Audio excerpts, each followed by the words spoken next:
Hey, ladies and gentlemen, my fellow YouTubers, y'all know who this is. I'm gonna make this video short and sweet. I have two fragrances. One of them is a hybrid clone of a few fragrances. Some people say it clones one fragrance, but a lot of people say it's a hybrid. And the other one is actual clone from a house you know of, but you may not know that this clone exists because they don't sell this one in stores. I had to order this one online. Well, both of them are ordered online. But the first one is none other from the house of Armaf. It is Odyssey Home, Eau de Parfum, that ugly presentation. And the next one is from the house of Milestone, but it's one you probably never seen before. Valencia Umo Intense. You probably know what this is cloning already, but without further ado, roll that beautiful bean footage.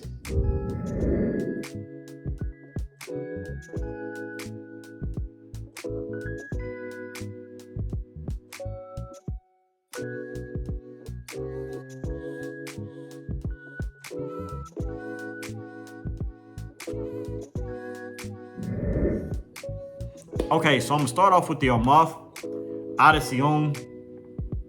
Like I said, ugly canteen looking presentation. You would think that this actually comes off. It really doesn't.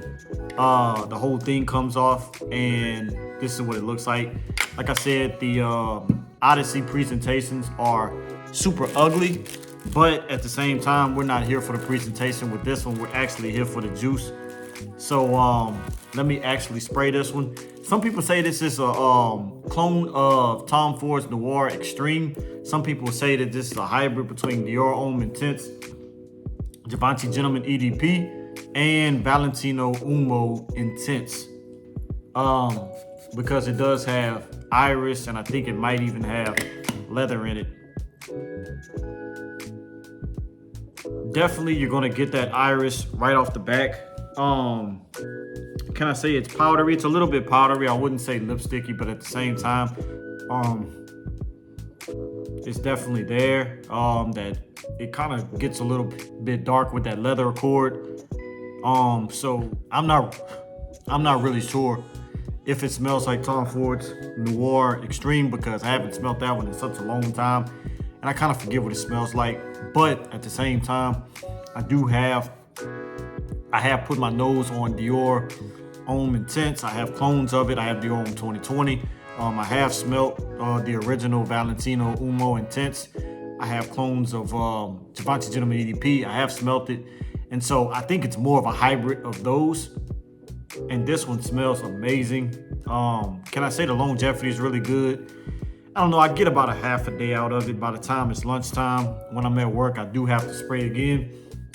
And then projection is kind of okay for about the first hour or so, and then it kind of sits closer to the skin. But it's an amazing scent because I love iris. So I definitely would recommend to get it. A lot of people brag about this scent. There's a few people who kind of hate on it, but at the same time, I think it's a lovely scent.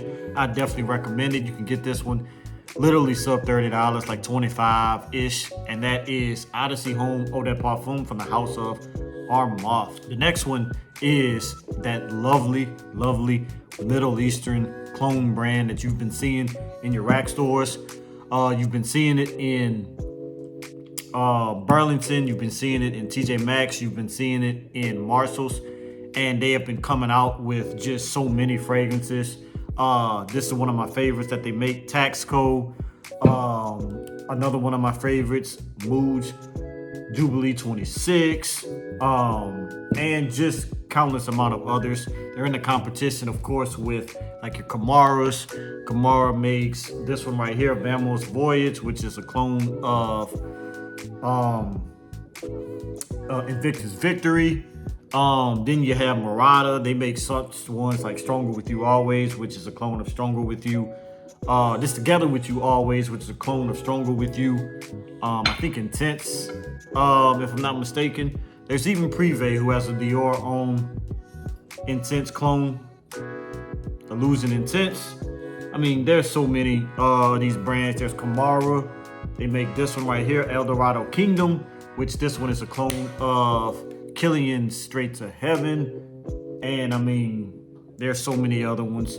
Swiss Arabian, which they have Shanghai Oud. I think this is a clone of Lacombe Oud Bouquet, which to me, to my nose, I kind of get more of a Mason Francis Kirkjohn Oud Satin Mood vibe with that, but that's neither here nor there. So we're going to talk about this one right here, Valencia Umo Intense from the House of Milestone. This one, of course, is a clone of Valentino Umo Intense, that, of course, iris leather combination.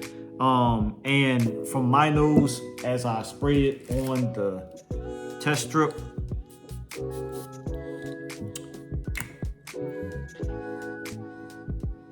I definitely get that iris and I definitely get that leather. So this one is more darker than this one, because this one kind of focuses more on that iris.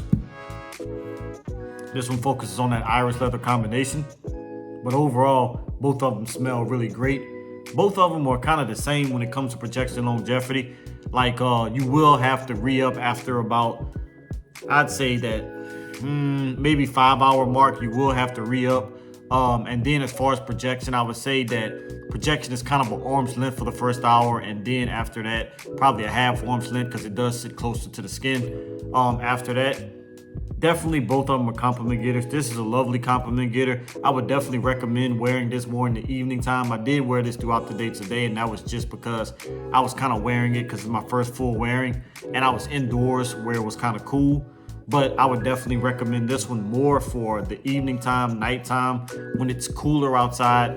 And even preferably if you're gonna wear it during the day, wear it in the colder months, like your cool fall weather and your winter time, because like I said, this one is a darker fragrance.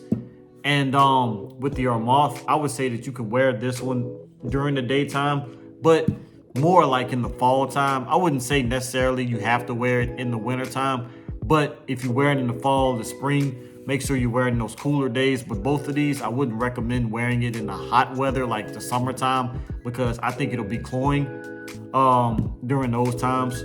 Now, what would I rate both of these?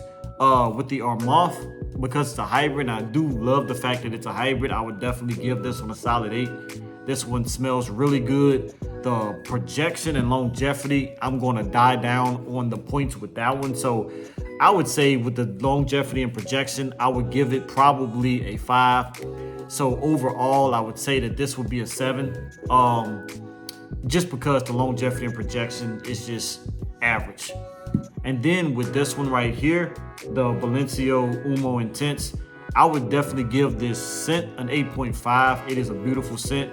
It does smell like Valentino, but at the same time, if you compare them side by side, you will notice that this is less quality. And then because the longevity and projection is average again, I would give that probably about a 5. And then overall, this one is going to get probably a solid 7.5, I would say. So definitely both of them are really easy to grab. You can get them both about that $20 to $25 mark online. So check them out. I know that Milestone is starting to sell the female versions of this. I think it's called Valencia Vice Versa. I've seen that one in stores. But I haven't seen this one, so I did have to order this online. Both of them, you can order them online. It's not going to break the bank or anything like that. And that's about it. So that's been my review of these two, Armafs and with the Milestone. And that is it. I am done. So, like I always say, tell a friend to tell a friend's mother, father, sister, brother, cousin that Davinci the Poet does poetry and scent reviews. I'm out. Salute, peace, and God bless. Stay tuned for the next one.